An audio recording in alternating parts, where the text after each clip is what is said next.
Podemos assentar, queridos. Que maravilha.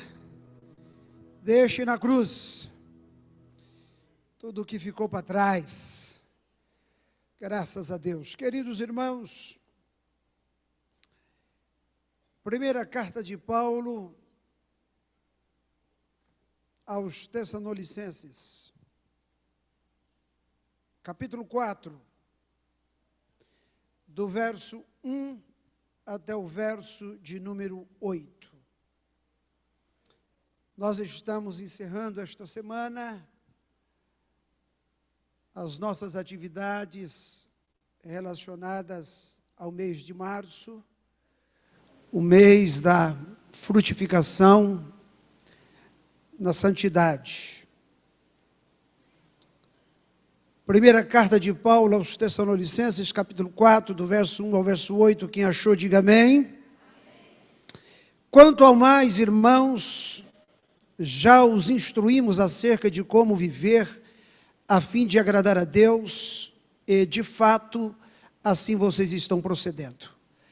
Agora lhes pedimos e exortamos no Senhor Jesus que cresçam nisso cada vez mais, pois vocês conhecem os mandamentos que lhes demos pela autoridade do Senhor Jesus.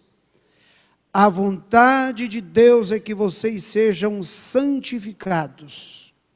Abstenham-se da imoralidade sexual, cada um saiba controlar o seu próprio corpo de maneira santa e honrosa, não dominado pela paixão de desejos desenfreados, como os pagãos que desconhecem a Deus. Neste assunto ninguém prejudique seu irmão, nem dele se aproveite. O Senhor castigará todas essas práticas, como já lhes dissemos e asseguramos. Porque Deus não nos chamou para a impureza, mas para a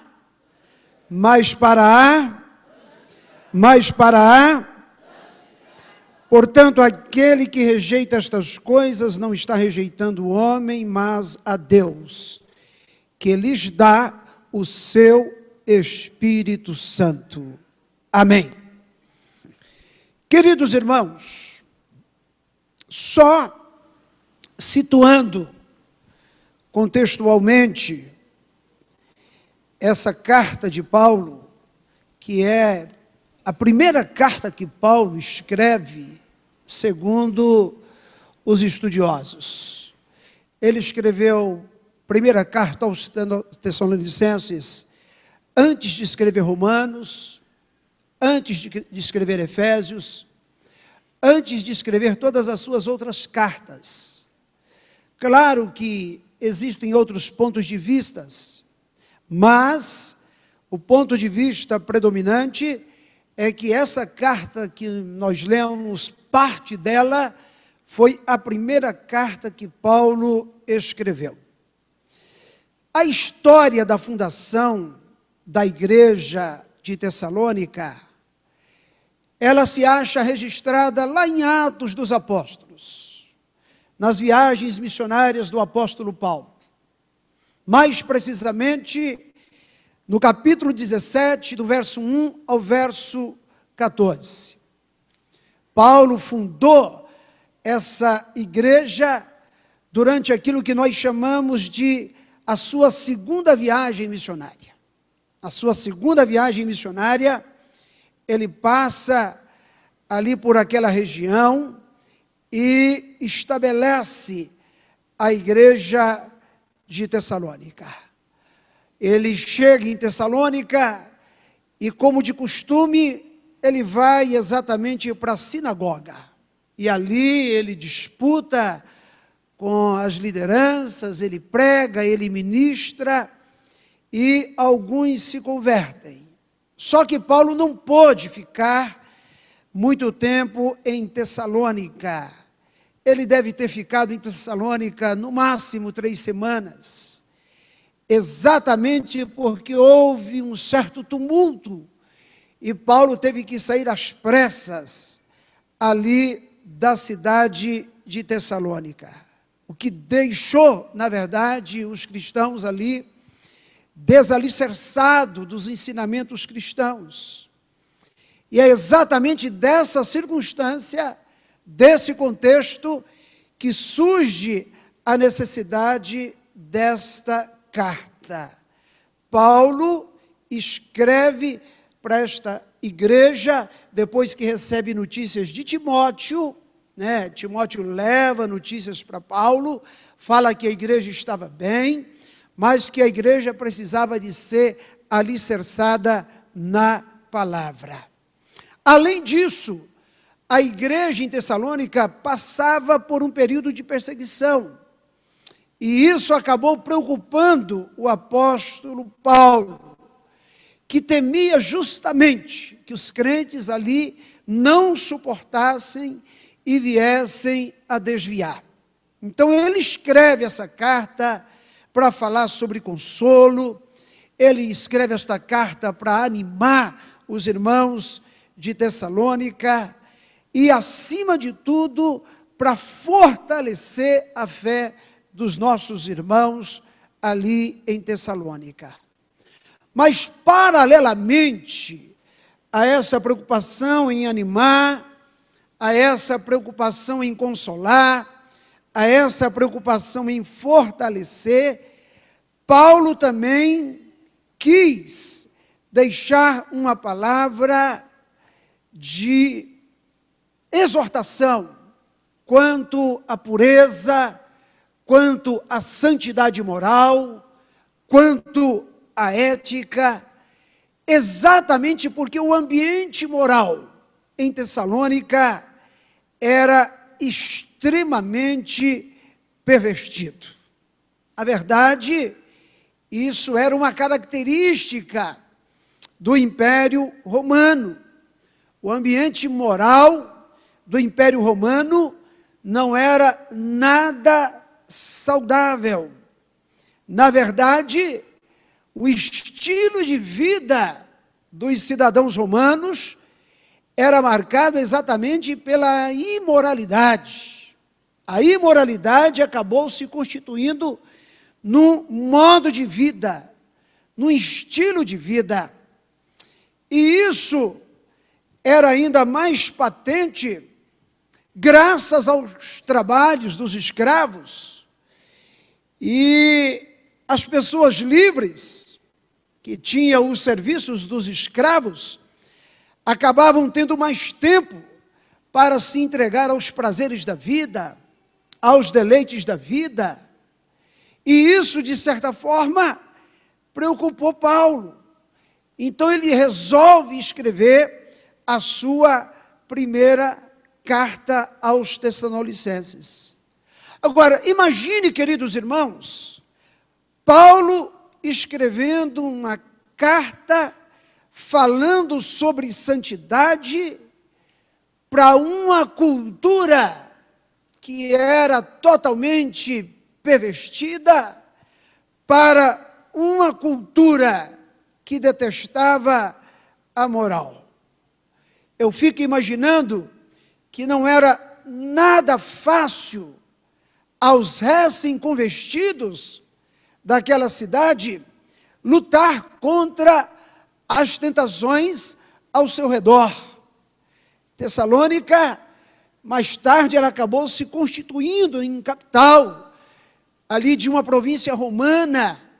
Era uma cidade marítima, de vida noturna agitada, de cultos às orgias. Era uma cidade que tinha muitos gentios, mas também tinha uma comunidade judaica extremamente significativa. Então Paulo se preocupa com esses irmãos, que teve apenas 3 semanas de convivência com ele, o suficiente para se convencerem acerca do Evangelho, mas que agora corriam risco exatamente em razão do contexto em que esses crentes estavam devidamente inseridos. E quando Paulo fala sobre a santidade, e você vai poder conferir comigo nesse capítulo 4, do verso 1 ao verso 8, ele apresenta 4 motivos básicos pelos quais os irmãos deveriam viver em santidade e não se entregarem à sensualidade, não se entregarem aos prazeres da carne.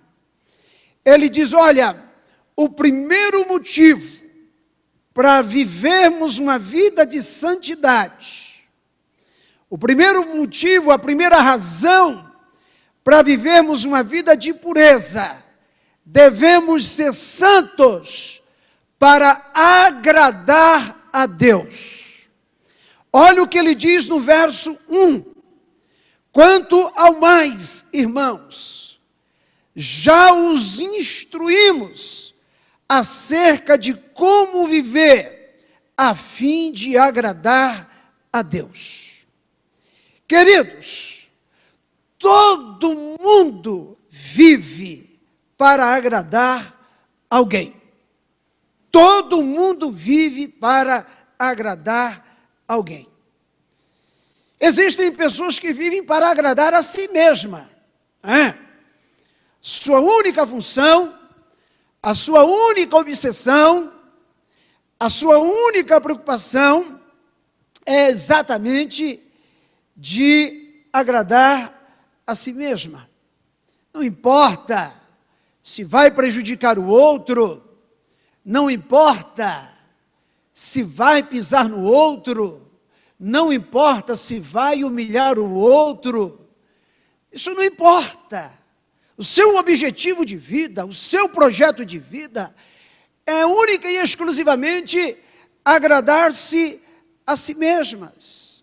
Elas não têm responsabilidade alguma para com as necessidades do outro.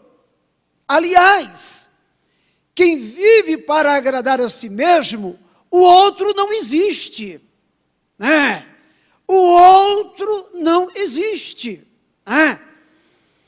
E Paulo deixa muito claro que a nossa função na vida, o nosso maior projeto de vida, é exatamente agradarmos a Deus. E nesse sentido, é preciso termos muito cuidado, porque é possível agradar os outros e agradar a Deus ao mesmo tempo, mas também é possível agradar os outros e desonrar a Deus.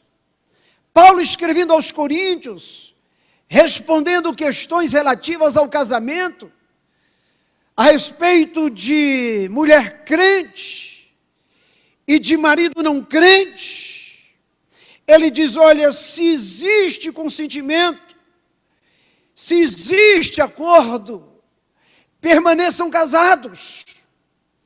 Mas ele alerta que o principal objetivo da mulher era agradar a Deus.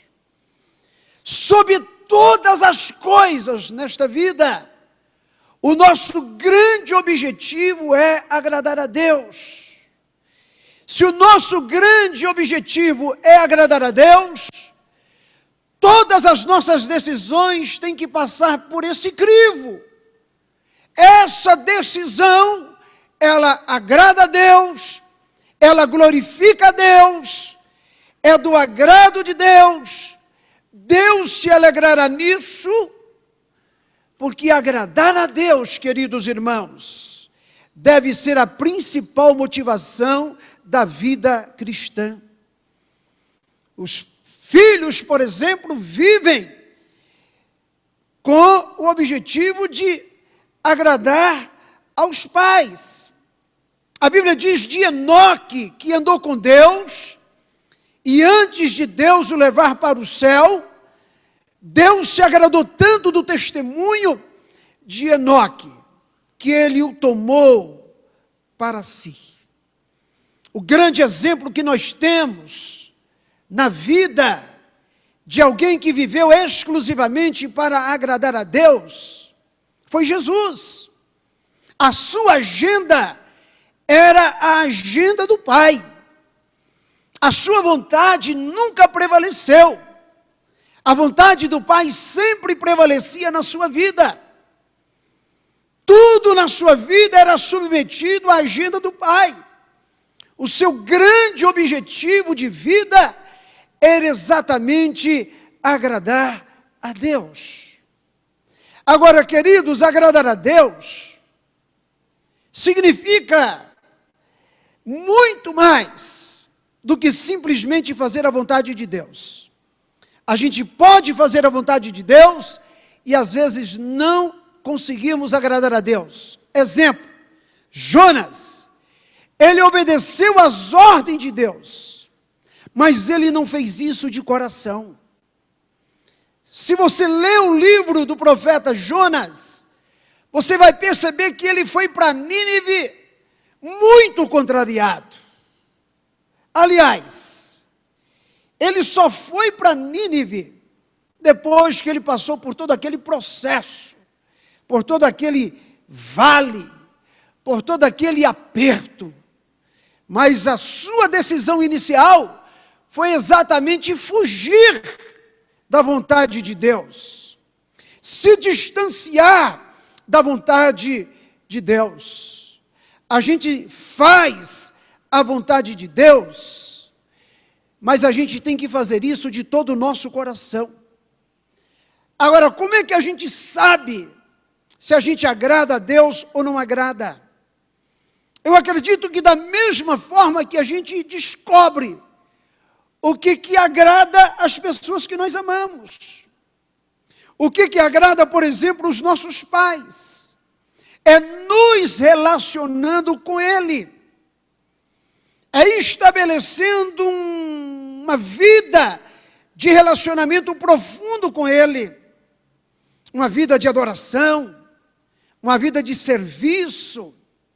Nós precisamos conhecer mais do coração de Deus. Precisamos conhecer mais da vontade de Deus.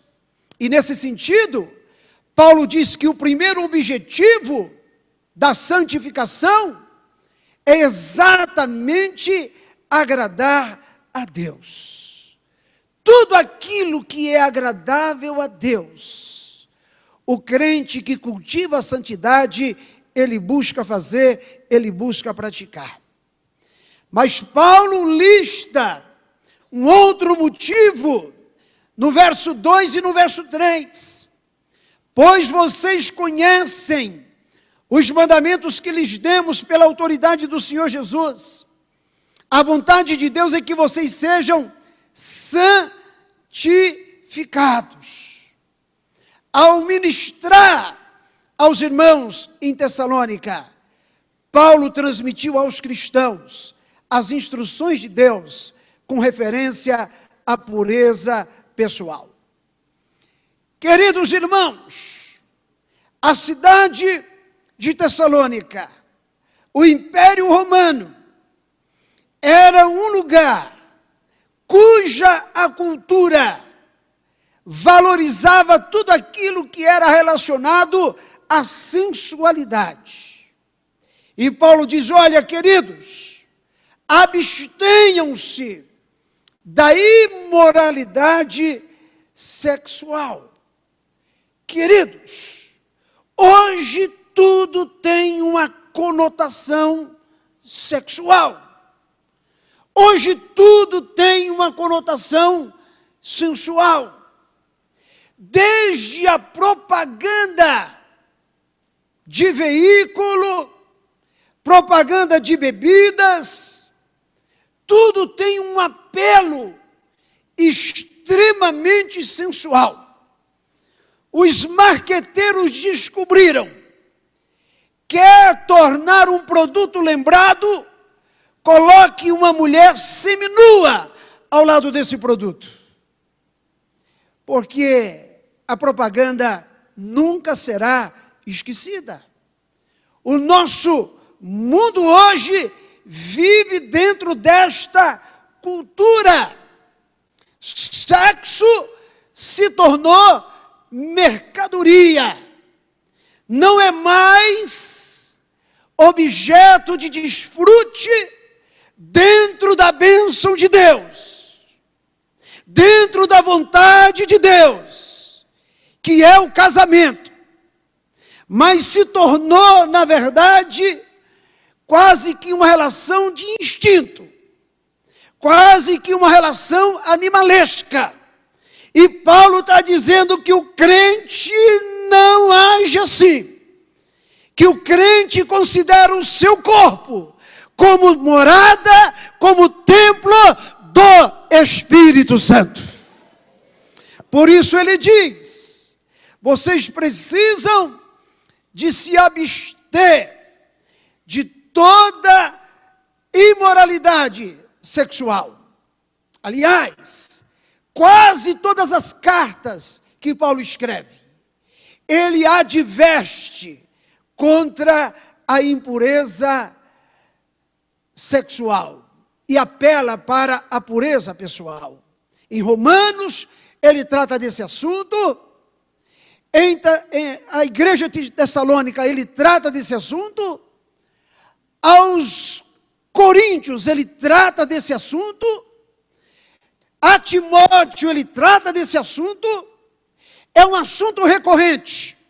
E quando o assunto é recorrente, é porque ele é de extrema importância. É porque ele é fundamental.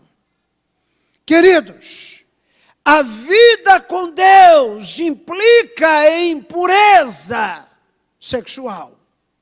E a gente precisa de falar sobre isso. A nossa preocupação é tão grande quanto à pureza sexual, que nós temos ministrado aos nossos adolescentes, nós temos ministrado aos nossos jovens, os cursos da Universidade da Família, enfatizando a necessidade da integridade sexual, da pureza sexual. Na verdade, você, moça, você, rapaz, um dia poderá desfrutar desse dom maravilhoso que Deus te dotou. Quando você achar a tua esposa, o teu esposo, e debaixo da bênção de Deus, você se casar, aí você terá não a restrição, você terá a ordenança de desfrutar com o teu cônjuge essa dádiva, essa bênção tão maravilhosa chamada sexo. Nós estamos na era do ficar, e o ficar não é bíblico, não faz parte do comportamento ético de um rapaz, de uma moça que diz: eu amo Jesus, eu gosto de Jesus, eu quero servir a Deus. Paulo está dizendo que aqueles que querem servir a Deus têm que se abster da impureza sexual. Ei, queridos, nós somos soldados do exército de Deus. E soldado obedece às ordens do seu comandante. E Paulo diz: nenhum soldado em serviço se envolve com os negócios desta vida, porque o seu objetivo é satisfazer aquele que o arregimentou. E aqui em 1 Tessalonicenses 4:3, Paulo lembra a esses recém-convertidos de que a imoralidade sexual, ela não é agradável a Deus. Agora preste bem atenção. Quando nós falamos de imoralidade sexual, nós estamos falando de todas as atividades ligadas à questão da sexualidade. Eu não estou me referindo exclusivamente ao ato sexual. Eu estou falando de tudo aquilo que faz apologia ao sexo, de tudo aquilo que faz apologia à sensualidade. As instruções de Deus, com referência à questão do sexo, não tem como objetivo privar, proibir, Deus não é estraga prazer. Deus não quer boicotar a nossa felicidade, mas Deus quer nos proteger. Deus quer nos proteger. Quando Ele fala acerca da pureza, Ele está falando de proteção. Ele está falando de proteção para o jovem, Ele está falando de proteção para a moça, Ele está falando de proteção para o homem casado, Ele está falando de proteção para a mulher casada. A impureza protege o casamento, a pureza protege o casamento, a pureza protege a nossa comunhão com Deus, a pureza protege os nossos relacionamentos, a pureza evita aquilo que pode ser desagradável. Uma gravidez fora do casamento. A pureza sexual é, na verdade, uma forma de Deus nos guardar para os melhores momentos da nossa vida. Amém? E a gente precisa aprender isso. A gente precisa de apegar a isso. Pastor, hoje é domingo, pastor. Isso é mensagem de terça. Não, é mensagem de domingo. Aleluia. Porque nós precisamos de uma vida de pureza, para uma vida de santidade. Quanto a essas questões, você não precisa de buscar a vontade de Deus. Senhor, qual que é a tua vontade para a minha vida, relacionado à minha vida íntima, relacionado à minha sexualidade? Você não precisa de buscar a vontade de Deus para isso. Já está escrito que vos abstenhais da prostituição. E não há teologia liberal, não existe filosofia moderna para modificar essa injunção. Para dar um jeito nesta passagem aqui, não tem. Ela é muito clara, ela é muito objetiva, ela não permite curva, ok? Ela não permite dribles, ela não permite a gente fazer ilações. Ela é clara, ela é objetiva, ela é taxativa. Mas Paulo dá ainda um terceiro motivo para vivermos, cultivarmos a santificação. No verso 4 e no verso 5, se você está com a sua Bíblia aberta: cada um saiba controlar o seu próprio corpo de maneira santa e honrosa, não dominado pela paixão de desejos desenfreados, como os pagãos que desconhecem a Deus. Neste assunto, ninguém prejudique seu irmão, nem dele se aproveite. O terceiro motivo para uma vida de santidade é que a vida de santidade, repita comigo, a vida de santidade glorifica a Deus. Aleluia! A vida de santidade glorifica a Deus. Esse é o lado positivo do mandamento de Deus. O cristão, ele deve ser diferente daquele que não quer nada com Deus. O cristão deve ser diferente dos incrédulos, dos não salvos, daqueles que não conhecem a Deus, daqueles que vivem em iniquidade, nos seus próprios deleites e nos seus próprios pecados. Mas eu conheço a Deus, você conhece a Deus, nós conhecemos a Deus, ou não conhecemos? Conhecemos ou não conhecemos? Conhecemos. E se a gente conhece a Deus, Paulo está dizendo, esta é a vontade de Deus, a vossa santificação. A expressão, saiba possuir o seu próprio corpo, aqui em 1 Tessalonicenses 4:4, é muito clara, porque o corpo é um vaso de Deus. E aqui cai por terra o pensamento grego, a ideia grega, a filosofia grega, que dizia que o corpo era apenas um estorvo e que o corpo para nada servia e que o destino do corpo era destruição. E Paulo escreve dizendo: não! O corpo daquele que aceitou, que abraçou a Cristo, se tornou morada, se tornou tabernáculo, se tornou santuário, se tornou casa, se tornou edifício, se tornou lugar de habitação do Espírito Santo de Deus. Quantos nesta noite têm esta consciência de que o seu corpo é morada, é habitação do Espírito Santo de Deus? Levante a sua mãozinha direita para os céus. Ei, ei, ei, glorifique ao Senhor nesta noite. Aleluia! Porque o seu corpo é morada, é templo do Espírito de Deus.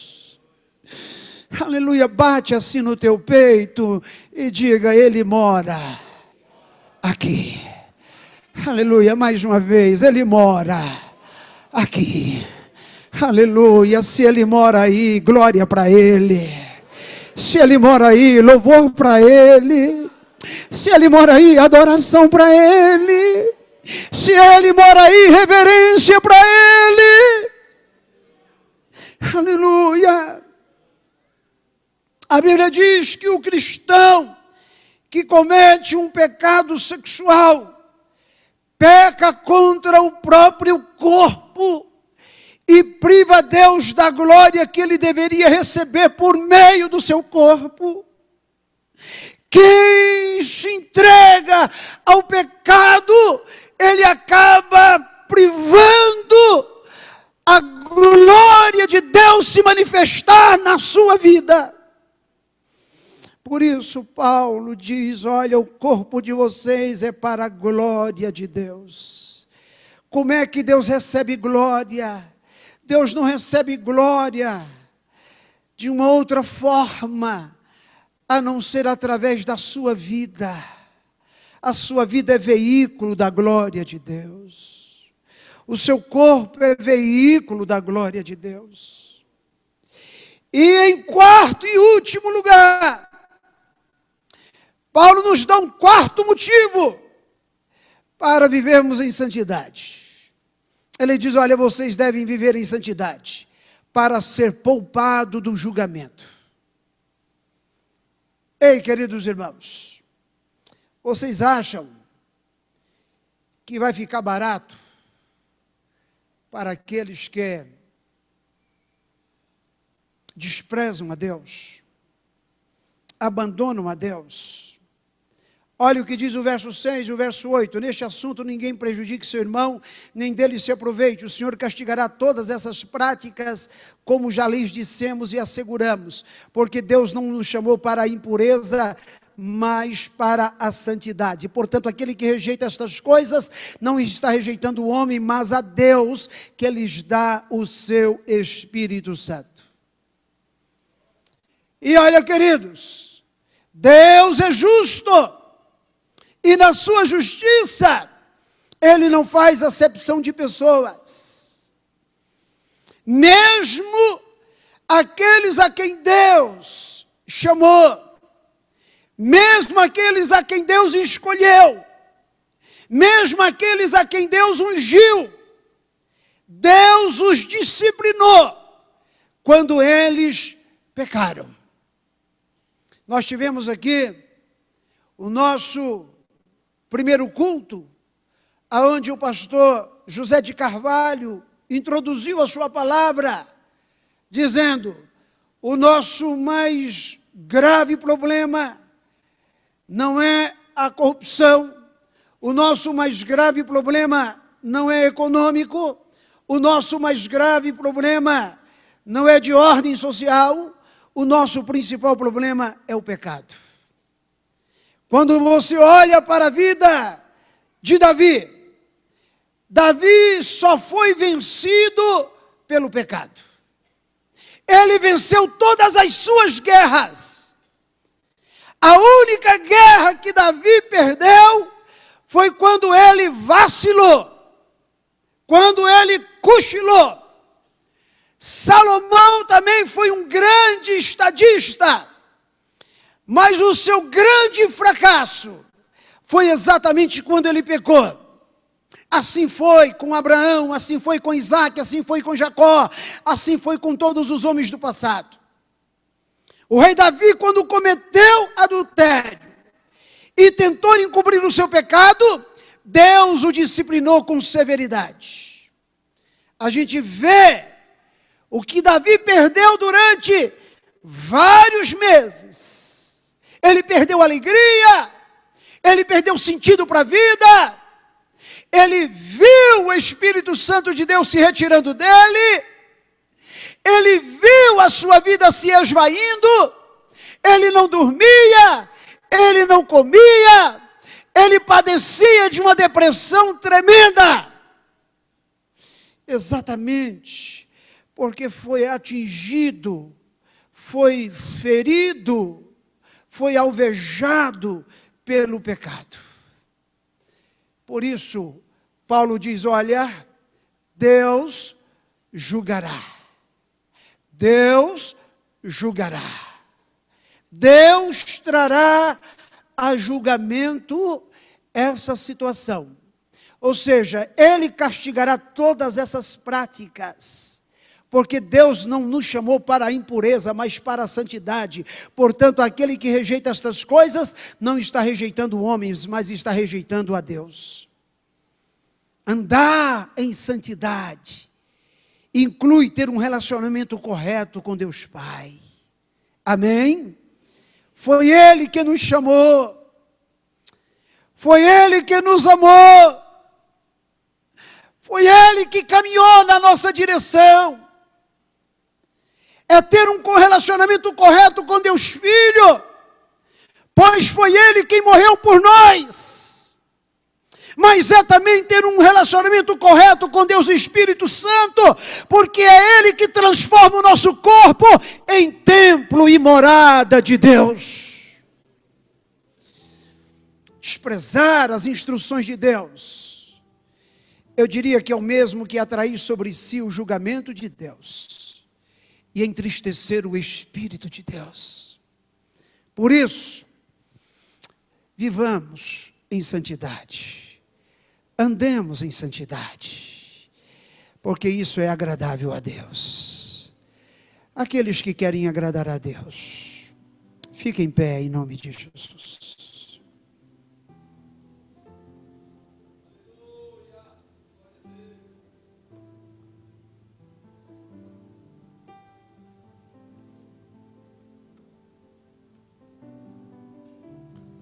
Eu quero perguntar, se nesta noite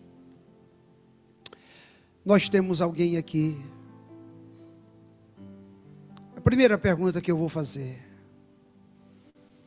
temos alguém aqui nesta noite que por circunstâncias acabou se afastando de Deus, acabou indo para longe de Deus, e sabe que viver longe de Deus é a pior coisa?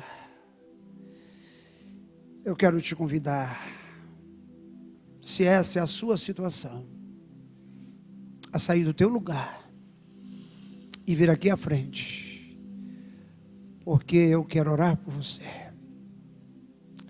Eu quero pedir a bênção de Deus sobre a sua vida. Eu quero ministrar o perdão de Deus sobre a sua vida. Eu quero ministrar a restauração sobre a sua vida. Se temos, eu estou te esperando. Esperando você sair do teu lugar e vir aqui à frente agora para receber a oração da igreja. Eu amplio a minha pergunta. Se tiver alguém aqui esta noite que nunca fez uma decisão de caminhar na direção de Cristo, eu te convido também para vir à frente. Sair do teu lugar, entregar a sua vida completamente a Ele, nas mãos dEle. Temos alguém aqui nesta noite, enquanto o ministério de louvor vai cantar bem baixinho, você pode sair do seu lugar e vir aqui à frente. É a sua oportunidade.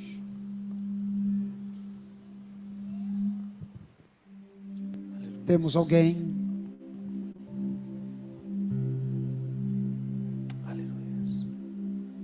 Aleluia. Escute essa canção.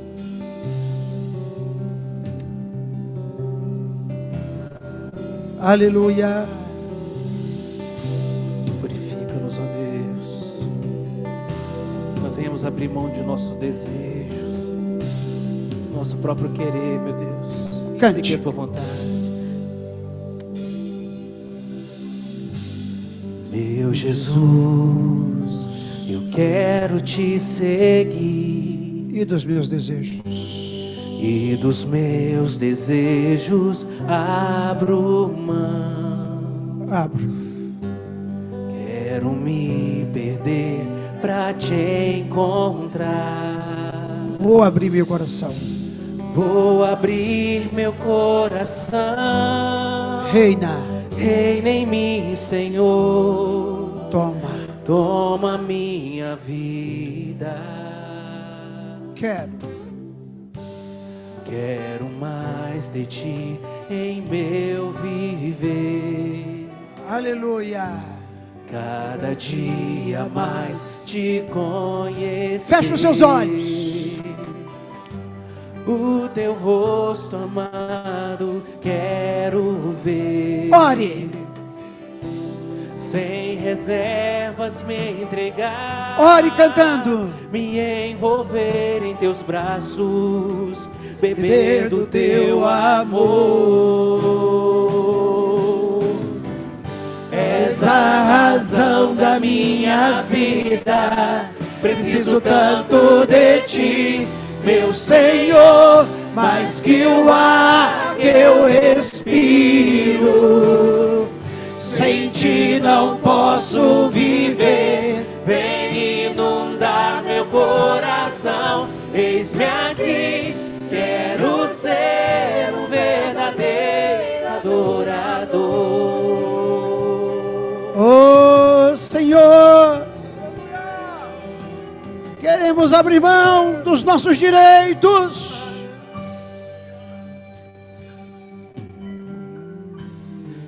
Jesus, eu quero te seguir. E dos meus desejos. E dos meus desejos abro mão.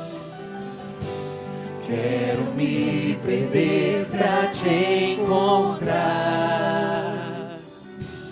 Vou abrir meu coração. Reina em mim, Senhor. Toma minha vida. Toma minha vida. Quero mais de ti em meu viver. Aleluia. Cada dia mais te conhecer. O teu rosto. O teu rosto amado quero ver. Sem reserva me entregar, me envolver em teus braços, beber do teu amor.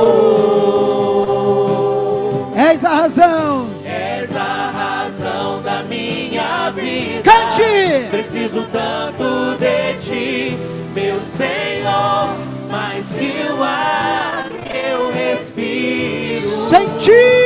Sem ti não posso viver. Vem inundar meu coração. Eis-me aqui, quero ser um verdadeiro adorador.